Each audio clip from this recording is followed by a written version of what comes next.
जय हिंद दोस्तों, मैं कंचन कुमार आप लोगों का स्वागत करता हूं। एक वीडियो आज जो है आपका ज्योग्राफी का, थोड़ा सा देखते हैं हम लोग। ज्योग्राफी का एक छोटा सा चैप्टर है जिसको कहते हैं ड्रेनेज सिस्टम, अफवाह तंत्र।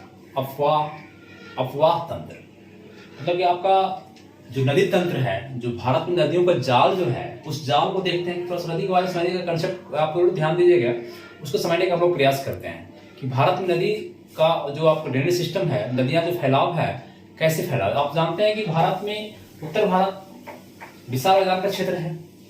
हिमालय की आपका जो हिमालय श्रेणियां हैं वहां से नदी निकलती है, उधर से आपका तिब्बत से निकलती है कुछ नदियां। भारत से बाहर, भारत के बाहर 3 नदियां निकलती है। आप जानते हैं, जैसा जानते होंगे सभी लोग, सिंधु निकलती है बाहर से, सतलज आपको बाहर से निकलती है और ब्रह्मपुत्र निकलती है बाहर। 3 नदी भारत के बाहर से निकलती है। बाकी आप प्रायद्वीपीय भारत की नदी, अगर भारत मैप देखा जाए तो प्रायद्वीपीय भारत की नदी जो है वो कंप्लीट भारत से निकलती है, भारत में मिल जाती है।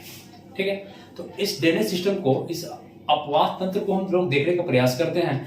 देखिए, अगर देखा जाए पूरे अपवाह तंत्र को देखा जाए, अपवाह तंत्र को देखा जाए, नदियों का अपवाह तंत्र, नदियों का अपवाह तंत्र, इसको अगर देखें तो पूरे भारत आप बाटे सिस्टम है। नदी आपका जो एक हिमालय क्षेत्र से निकलती है, हिमालय क्षेत्र की नदियां हिमालयी अपवाह तंत्र कर सकते हैं। एक आप प्रायद्वीपीय भारत की नदियां और अन्य नदियां, ये हो सकता है ना, अगर इसको बांटे हम लोग 3 भाग में आप बांट सकते हैं इसको, है ना। ध्यान से देखें, मजा लेके देखें हम, है ना। हिमालयी अपवाह तंत्र, ठीक है। हिमालय के आपका जो हिमालय अपवाह तंत्र, हिमालय की जो नदियां हैं उसका अपवाह तंत्र। दूसरा देख ले आप लोग, प्रायद्वीपीय भारत, प्रायद्वीपीय पेनिसुलर इंडिया, प्रायद्वीपीय भारत का अपवाह तंत्र,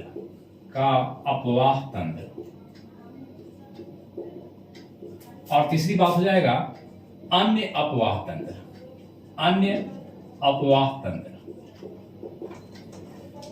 ये हो सकता है। ठीक है, तो हिमालय में क्या, हिमालय अपवाह तंत्र जो हिमालय से नदियां निकलती है, हिमालय को काटती है, हिमालय को टच करती है, वो क्षेत्र की नदियां, हिमालय की क्षेत्र की नदियां जो है, जो हिमालय से निकलती हो या हिमालय को काट के आती हो, उसको ये प्रायद्वीपीय भारत की नदियां हो गई। मैप पे बताएंगे, अभी तुरंत हम बताएंगे आपको। हिमालय अपवाह तंत्र में कौन कौन आएगा, देख सकते हैं आप। इसमें हो सकता है आपका सिंधु है, क्या हो गया, सिंधु नदी एवं उसकी सहायक नदियां,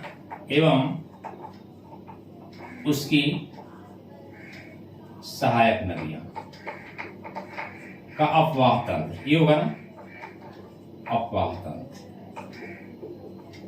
दूसरी बात हो जाएगा गंगा अपवाह तंत्र, गंगा एवं उसकी सहायक नदियां, है ना। तीसरा हो जाएगा आपका ब्रह्मपुत्र का नदी का अपवाह तंत्र,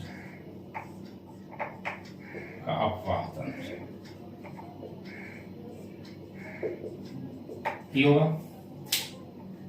पूरा समझे ध्यान से। भारत का मैप को अगर बनाते हैं अभी हम, तो हिमालय का पूरा देखेंगे। हिमालय के क्षेत्र में जो मैदानी भाग है, मैदान जो बना है, इन नदी से बना है। भारत का विशाल मैदान जो है आपका, गंगा का मैदान सबसे बड़ा मैदान है, गंगा का मैदान, सिंधु नदी का मैदान, ब्रह्मपुत्र का मैदान, है ना। ये आपका नदियां हैं। तो हिमालय की तरफ से निकलने वाली, हिमालय की ओर से निकलने वाली, चाहे हिमालय को काट के इंडिया में आने वाली, वो नदियां हिमालय अपवाह तंत्र में आता है। बाकी जो भारत का प्रायद्वीपीय भारत है, ये आप देख रहे हैं प्रायद्वीपीय भारत का, ये प्रायद्वीपीय भारत आपका जो है, ये भारत जो आपका, ये प्रायद्वीपीय भारत है, जिसके तीन तरफ पानी हो उसको प्रायद्वीप कहते हैं, पेनिसुलर कहते हैं, प्रायद्वीप कहते हैं। इसी नदियां जो बहती है उसका अपवाह तंत्र देख रहे हैं। एक उत्तर भारत देख लिए, एक उसको देख लीजिए। बाकी अन्य नदियां यहाँ पर कौन कौन आ जाएगा आपको, प्रायद्वीपीय भारत में अगर देखा जाए इसमें बहुत सारा आ जाएगा। गोदावरी, कृष्णा, कावेरी, नर्मदा, ताप्ती, है ना, ताप्ती, महानदी, ये सब नदियां का अपवाह तंत्र यहाँ पढ़ लेंगे। और अन्य अपवाह तंत्र छोटी छोटी नदियां हैं, छोटी छोटी नदियां जो आपका या तो कहाँ मिल जाती है, झील में गिर के मिल जाती है, झीलों में मिल जाती है, या फिर आपको कहाँ मिल जाती है, झील में मिल जाती है छोटे छोटे में, है ना। अन्य जगह जो मिल जाती है वो नदियां हो गई यहाँ पर। ये सब नदियां आपको कहाँ मिलती है, ये आपको कहाँ गिरती है, या तो गिरेगी अरब सागर में, अरब सागर में, या बंगाल की खाड़ी में, बंगाल की खाड़ी में, बंगाल की खाड़ी में। तो आज के क्लास में हम लोग देखते हैं सिंधु नदी का उसकी अपाही तंत्र देखते हैं। गंगा का अलग देखेंगे, ब्रह्मपुत्र का अलग देखेंगे, सब अलग में देखना होगा हम लोग। और इसको आप लोग ग्राफिंग कर ले, किताब पे कॉपी पे आप बना लें। हिमालय अपवाह तंत्र, द्वीप भारत का अपवाह तंत्र, अन अपवाह तंत्र। उसमें हिमालय का अपवाह तंत्र हम लोग पढ़ेंगे, एक पहला पढ़ेंगे सिंधु नदी का एवं उसकी सहायक नदी का अपवाह तंत्र, फिर गंगा का पढ़ेंगे, फिर ब्रह्मपुत्र का पढ़ेंगे। हर क्लास को हम लोग देखेंगे, है ना। तो आज हम लोग देखते हैं सिंधु नदी का अपवाह तंत्र, मैप पर देखते हैं। पहले क्या देखते हैं हम लोग, मैप पर देखने का प्रयास करते हैं, उसको समझने का प्रयास करते हैं, ठीक है। इसको बताते हैं, ठीक है। चलिए नोट करते जाइएगा।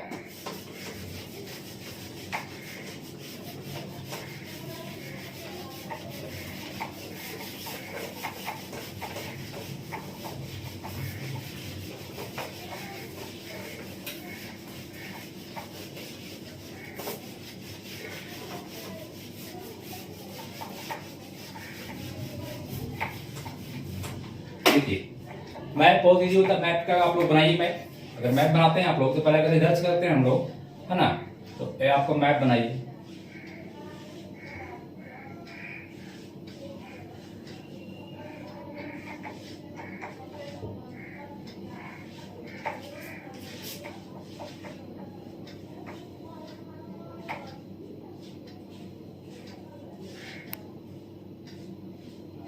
देखिए मैप हो सकता है ऊपर कटे, आपको दिखाई नहीं पड़ेगा, है ना, क्योंकि ऊपर मैप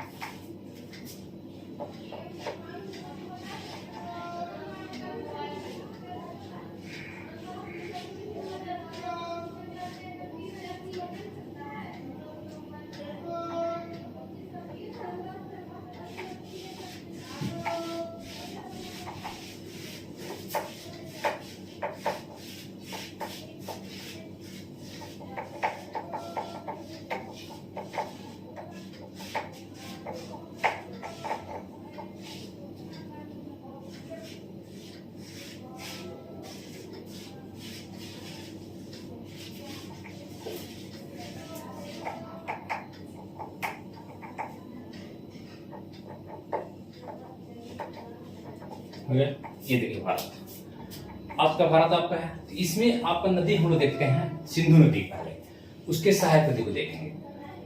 ठीक है, मैप सिंधु नदी, मैप दिख रहा है नहीं दिख रहा, थोड़ा देखिए, हो सकता है कट गया होगा, चाहे देखिएगा। यहाँ से निकलती है सिंधु नदी, आपका यहाँ से निकलती है, मैपिंग कर रहे हैं आपका सिंधु नदी। ये आपका तिब्बत का क्षेत्र है। कौन क्षेत्र है? तिब्बत, चाइना का, तिब्बत का, यहाँ चाइना है, तिब्बत का क्षेत्र। यहाँ पर आपका एक मानसरोवर झील है। कौन सरोवर?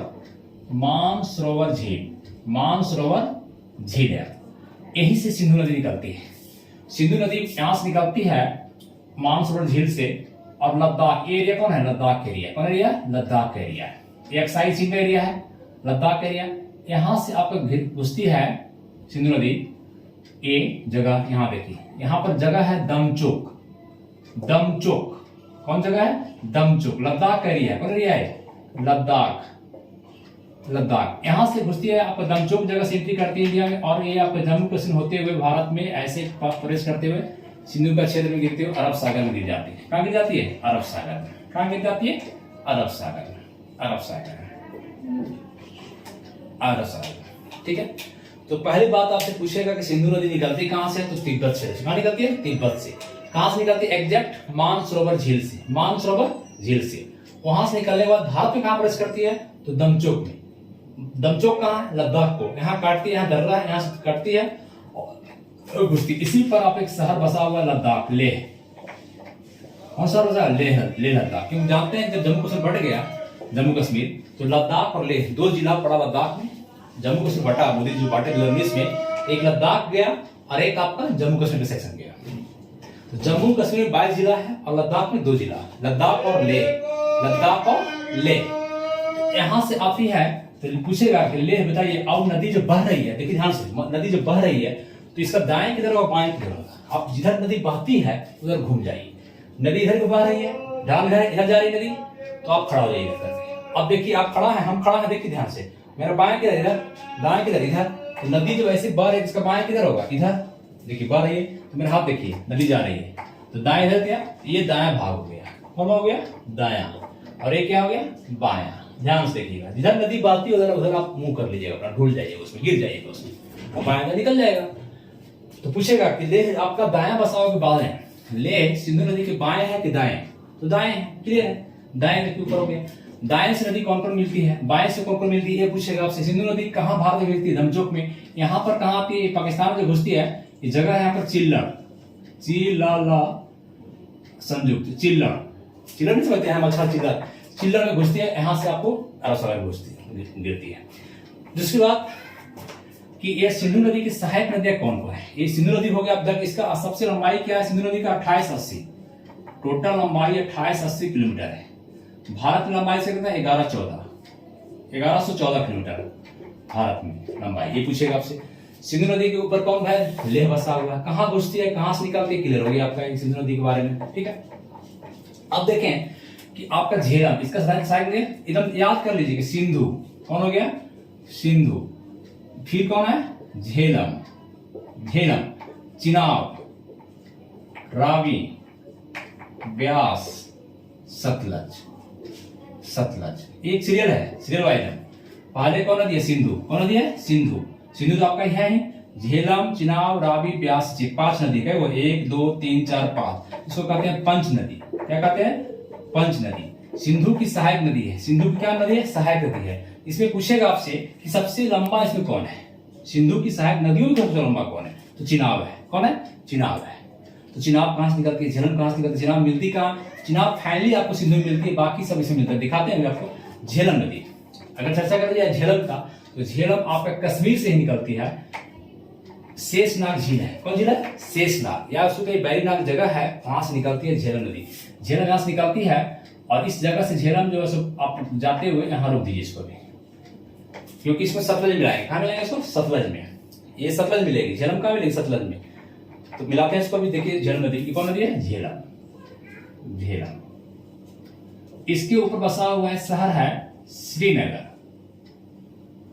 कौन बसा हुआ, श्रीनगर। कहां से निकली है, शेषनाग बैरीनाग, शेषनाग झील से, कहां से निकली है, शेषनाग झील से निकली है, शेषनाग झील से, ध्यान देंगे। कश्मीर में ही निकली है, कश्मीर से निकलती है और आपको पाकिस्तान में जाती है, और वहां जाकर मिल जाती है, जाकर के आगे जाते हैं चिनाब, झेलम। फिर आए झेलम के बाद चिनाब, देखिए चिनाब, चिनाब निकलती है, ये एरिया हिमाचल प्रदेश से, कहां से निकलती है, हिमाचल प्रदेश से निकलती है। हिमाचल प्रदेश का जगह है आपका रोहतांग दर्रा, कौन दर्रा, रोहतांग दर्रा, रोहतांग दर्रा, दर्रा हिमाचल प्रदेश में, कहां है, हिमाचल प्रदेश में, कहां है, हिमाचल प्रदेश में। यहां से नदी जो निकलती है चिनाब, तो चंद्र और भागा के नाम से निकलती है, किस नाम से निकलती है, चिनाब जो निकलती है चंद्र और भागा, दो नाम से निकलती है, चंद्र और भागा, चंद्र और भागा, दो धारों से निकलती है। चिनाब में दो धारों से निकलती है, चंद्र और भागा, आगे जाकर के मिल जाती है, फिर चिनाब कहलाती है, क्या कहलाती है, चिनाब कहलाती है। यहां से निकलती है, यहां से कहां से, रोहतांग दर्रा से निकलती है, एक लाइन है चंद्र, एक है भागा, दोनों आगे धारा मिल जाती है, यहां से चिनाब कहलाती है। बस समझे, तो आपका चिनाब यहां से निकालिए, चिनाब निकलती है यहां से, यहां जाती है, ठीक है। उसके बाद बहते हुए चिनाब कश्मीर में आपको प्रवेश करती है, जाते हुए फिर फाइनली मिल जाती है सिंधु नदी में, कहां मिल जाती है, सिंधु नदी में, ये चिनाब नदी है, चिनाब नदी। इसी में आपको सब देखिए, आप देखिए ध्यान से देखिएगा, पूछेगा आपसे झेलम कहां मिलता है, तो झेलम को मिला दीजिएगा, इसमें नहीं, सिंधु नहीं मिलाना है, मिलाना है चिनाब में, कहां मिलाना है, चिनाब में, कहां मिलाना है, मिला दिए चिनाब में। झेलम कहां मिला, चिनाब में, इसलिए सबसे लंबी है, चिनाब मिलता है। एक क्वेश्चन आप ध्यान देते, चिनाब मिलता है कहां डायरेक्ट, तो सिंधु में, बाकी सब नदी नहीं, बाकी को मिल जाएगा चिनाब में, को मिल जाएगा सतलज में, को मिल जाएगा इधर, है ना। चिनाब सबसे लंबी नदी है, सबसे सहायक लंबी नदी कौन है, चिनाब है, कौन है, चिनाब। अब झेलम के बाद कौन होता है, रावी, कौन होता है, रावी। तो रावी भी आपका रोहतांग दर्रा से ही आसपास निकलता है, रावी भी इसी आसपास से रावी निकलता है, रावी। और रावी आपका भी आप बातें पंजाब में बातें हुए जाकर के फाइनली मिल जाती है, किसमें, यहां जाकर मिल जाती है, कौन आ रहा है नदी, चिनाब है। चिनाब मिल जाती है। ये आपका रावी नदी, जिस पर हड़प्पा जगह था, जिस पर हड़प्पा बसा पढ़ाई था हड़प्पा, ये रावी होती है। सिंधु, झेलम, चिनाब, रावी। रावी किसमें मिला? तो चिनाब में। झेलम किसमें मिला? चिनाब में। चिनाब कहाँ मिला? चिनाब कहाँ मिला? सिंधु में। ठीक है। अब देखिए ब्यास नदी, कौन नदी है? ब्यास नदी। ब्यास नदी ये हिमाचल प्रदेश की लास्ट बाउंड्री, ब्यास कुंड है यहाँ पर। कौन है? ब्यास कुंड। ब्यास कुंड जगह है, ब्यास कुंड से निकलती है। ब्यास नदी कहाँ निकलती है? ब्यास पंजाब में होते हुए ब्यास कुंड यहीं पर हो गई है बाउंड्री। भारत के बाहर नहीं जाना इसको ध्यान देगा। भारत पूछता है कौन सी ऐसी नदी है जो भारत में निकलती है, भारत में भी जाती है, पाकिस्तान में जाती है? ब्यास नदी। कौन नदी? ब्यास। क्योंकि ब्यास देखिए रोक दिया यहाँ पे। अब देखिए क्या होता है कि सतलज नदी यहाँ से होता है तो 3 नदी निकलती है। एक आपका सिंधु हो गया, एक सतलज हो गया। सतलज यहाँ से आपका एक राकस-ताल झील है। कौन झील है? राकस-ताल झील। राकस-ताल झील यहाँ से निकलती है सतलज। सतलज निकलते हुए आपका पंजाब, हिमाचल प्रदेश होते हुए, पंजाब होते हुए यहाँ आते हैं और आपका सतलज जो जाते जाते जाते जाते जा रही सतलज। देखिए चिनाब में मिल गई। कहाँ मिल गई? चिनाब में। सेकेंड नंबर चिनाब में मिल गई। ये कौन नदी है? सतलज। ये कौन है? ब्यास। इधर देखिए आप झेलम, ये चिनाब जा रही है, चिनाब हो गया। ये रावी हो गया, ये ब्यास हो गया, ये सतलज हो गया। ब्यास देखिए यहाँ से निकली थी ब्यास कुंड से, और ब्यास नदी निकल करके यहाँ से आई आपको आई और पंजाब के एरिया में यहाँ मिल गई। किसमें? सतलज इधर से आ रही थी और सतलज आगे बढ़ जाती है, मैंने यही मिल जाती है। तो ब्यास नदी यही निकलती है भारत में, और भारत में ही आपका इसका विलीन हो जाता है। कहाँ पे? पंजाब के एरिया में। यहाँ पर एक जगह है बना गया बैराज, इसको कहते हैं Harike barrage. Harike barrage, Harike barrage. इसी हरिके बैराज से इंदिरा गांधी नहर निकलती है, जो सबसे लंबी नहर है इंदिरा गांधी नहर। इंदिरा गांधी नहर निकलती है। पूछेगा क्वेश्चन, इंदिरा गांधी नहर कहाँ निकलती है? तो पंजाब से निकलती है। कहाँ से निकलती है? तो हरिके बैराज से निकलती है। हरिके बैराज कहाँ पर है? जहां पर सतलज और ब्यास आके मिलती है। सतलज और ब्यास आके मिलती है, हरिके बैराज है ना। ये सब पॉइंट को बारीकी से ध्यान देंगे। एक और पॉइंट को देखें, मैपिंग देखें, मैप को ध्यान दें। ठीक है। फिर पूछेगा आपसे कि बताइए कि भाखड़ा नांगल बांध किस पर है? तो सतलज नदी पे यहाँ पर आपका भाखड़ा नांगल बांध है। कौन बांध है? क्या खींच रहे हैं? भाखड़ा नांगल बांध। भाखड़ा नांगल, हम चाहते हैं कि सब बच्चे समझें। भाखड़ा नांगल बांध, भाखड़ा नांगल बांध जो आपका एक गुरुत्वीय बांध है। कौन बांध है? गुरुत्वीय बांध है। किस नदी पे है जी? तो सतलज पे। किस नदी पे है? सतलज पे। कहाँ पे है? तो पंजाब में। कहाँ है? पंजाब में। होता क्या, इससे आपका बिजली निकलता है। क्या निकलता है? भाखड़ा से, 2 पॉइंट, भाखड़ा से बिजली और नांगल से सिंचाई। नांगल से सिंचाई, नांगल से सिंचाई होता है। 2 पॉइंट ध्यान दें। भाखड़ा से बिजली प्रोडक्शन होता है, नांगल दो बड़ है, नांगल से सिंचाई होता है। किस नदी पे है? सतलज पे। कहाँ? हिमाचल प्रदेश। किस किस एरिया में फायदा होगा भैया? फायदा कहाँ से होगा? सबको होगा। सतलज आपको हिमाचल प्रदेश को फायदा होगा कि नहीं? क्रॉस कर रहा है। पंजाब को फायदा होगा ना? होगा। देखिए राजस्थान भी आया, राजस्थान को फायदा होगा, इधर से निकालना चाहिए इसको। राजस्थान फायदा होगा, राजस्थान को भी पेट्रोल मिलता है। ठीक है। तो आपका फायदा फिर पूछता है किसको फायदा किया। तो ये आपका हो गया सब नदी का तंत्र। सिंधु सहायक नदी कौन कौन है? सिंधु सहायक नदी झेलम, चिनाब, रावी, ब्यास, सतलज। 5 हो गए। सिंधु, झेलम, चिनाब, रावी। सिंधु तो आपका नदी मेन नदी हो गया। झेलम, चिनाब, रावी, ब्यास, सतलज। सतलज कहाँ मिलती है? चिनाब में। सतलज किसे मिलती है? आगे चिनाब में। चिनाब किसे मिलती है? सिंधु में। ध्यान रखिए, चिनाब किसे मिलती है? सिंधु में। सतलज कहाँ मिलती है? चिनाब में। ब्यास कहाँ मिलती है? सतलज में। रावी कहाँ मिलती है? झेलम में, चिनाब में। झेलम कहाँ मिलती है? चिनाब में। सब पॉइंट ध्यान देंगे। अब पूछेगा आपकी बाएं है कि दाएं? तो ये सब दाएं है। देखिए बाएं आपको किधर दाएं था, ये बाएं है। तो बाएं सारी सहायक नदियां क्या है? सिंधु की बाएं है। सिंधु के बाएं है। तो सिंधु के बाएं बहने वाली नदी कौन है? सिंधु के बाएं, नोट करेंगे आप लोग, बाएं बहने वाली नदी सब हो जाएगा। झेलम, चिनाब, देखिए दाएं ऊपर है, बाएं नीचे दिख रहे हैं, बाएं से नीचे है। चिनाब, रावी, ब्यास, सतलज। और नदी कोई और एक दो पूछता आपको, श्योक। कौन है? श्योक। फिर कौन है? गिलगित। ये 2 नदी जोड़ लेंगे। बाएं बहती है, ऊपर बहती है, इसके ऊपर। दाएं बहने वाली नदी है दो एक दो याद रखेंगे, दाएं मतलब ऊपर बहने वाली नदियां, सिंधु के ऊपर बहने वाली नदी, दाएं ऊपर हो गया। तो दाएं में आपको पूछेगा काबुल नदी है, काबुल, एक आपका कुर्रम नदी है, काबुल कुर्रम नदी, बस ये दो याद रखिए, बहुत हो गया, दाएं बहने वाली नदियां हो गया। ये आपका नदी तंत्र हो गया। क्या हो गया? नदी तंत्र हो। इससे हम लोग जान सकते हैं सब कुछ कि कितना लंबाई चौड़ाई से देखना है, सबका है ना। मैं आपको ध्यान दीजिएगा, ये सिंधु नदी तंत्र पढ़ा है। आज हम चैप्टर पढ़ा है अफवाह तंत्र का, एक सिंधु नदी का अफवाह तंत्र। फिर कौन देखेंगे अगला क्लास में? कौन देखेंगे? गंगा का देख लेंगे, फिर ब्रह्मपुत्र का देख लेंगे। तो हिमालय का खत्म हो गया। हिमालय नदी तंत्र का 3 भाग बांटे थे, देखें 3 भाग में, सिंधु नदी तंत्र, गंगा नदी तंत्र और ब्रह्मपुत्र। तो आज सिंधु हम लोग देख लिए, अगला क्लास में गंगा देख लेंगे, फिर ब्रह्मपुत्र देख लेंगे, उसके बाद प्रायद्वीपीय भारत को देख लेंगे। क्या देख लेंगे? प्रायद्वीपीय भारत। इस तरह से वीडियो देखें, एकदम वीडियो मजा आना चाहिए, आप बारीकी से समझें। सिर्फ बकवासी बातें करने से कुछ नहीं होती, हमारे खूब बकवास करे वाली बातें नहीं, ऐसी नहीं। मजाक तो होते रहता है। आप जब हमारे क्लास में आएंगे, ऑफलाइन क्लास में, तो हम मजा भी पूरे लेते हैं, हम लोग कहानी भी सुनाते हैं, हम लोग हर चर्चा करते हैं। लेकिन यहाँ तो मैं अकेला वीडियो बना रहा हूँ, तो यहाँ तो कहानी किसको सुनाएंगे, है ना। तो ध्यान से देखें, इस वीडियो चैनल को देखें, और चैनल दोस्तों लाइक सब्सक्राइब करें। थैंक यू दोस्तों, चैनल को बढ़ाइए। ये आपका चैनल है एडुटेन क्लासेज, एडुटेन क्लासेज। चैनल का नाम क्या है? एडुटेन क्लासेज। लिंक करें, शेयर करें लोगों को। Thank you.